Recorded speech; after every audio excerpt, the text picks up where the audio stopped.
Hello again, it's Esther again, and today I'm going to tell you the story of the Tower of Babel. It's all about pride. Pride is when you think you're better than someone else. The problem with this is that God hates pride. When we think we're better than others, we also start to think we don't need God and that we can handle things on our own. The thing is, we always need God. He made us so that we would need him. He wants us to depend on him and ask him for help. If we think that we have everything figured out and that we know it all, then we are really going our own way and turning away from God. Just think about the last time you disobeyed your parents or you weren't nice to a friend. You put your thoughts and feelings first and didn't care about how the other person felt. That is pride. So in this story, you'll see how God handles pride and how badly he wants it to stop from happening. It all started with a king named Nimrod. Everything was going great. Everyone in the whole world spoke the same language. Imagine that. Some of the people ended up living in a place called Babylonia.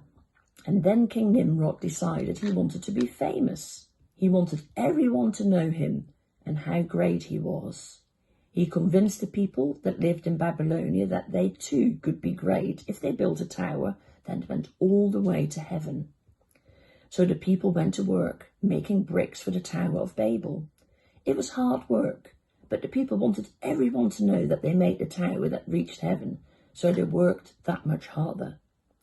The people also convinced themselves that by building the tower, they would stay united.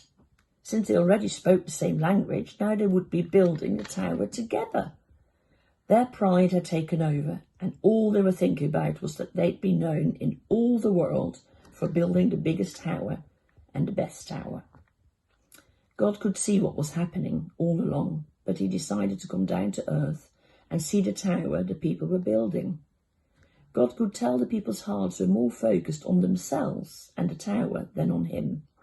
He was very disappointed and angry with them. God said, "I see that the people think they can do anything because they all speak the same language. They have already begun to turn away from me, and soon there won't be any good left. All they do is sin. I will mix up their language so they won't understand each other. This way, they won't be able to work together to sin against me." After God said this, the people could no longer understand each other. It seems like they were babbling and making funny noises. All the people suddenly spoke different languages. Some spoke French, some spoke Spanish, others Chinese, plus many other languages. They were confused. This was the beginning of the languages. Imagine what would have happened if the people didn't try to build the tower in the first place and they focused on God instead. Maybe we would all speak the same language today. From there, the Lord scattered the people all over the earth. It's interesting because when the people started building the Tower of Babel, Babel meant gateway to God. But after God mixed up the language, it meant confusion.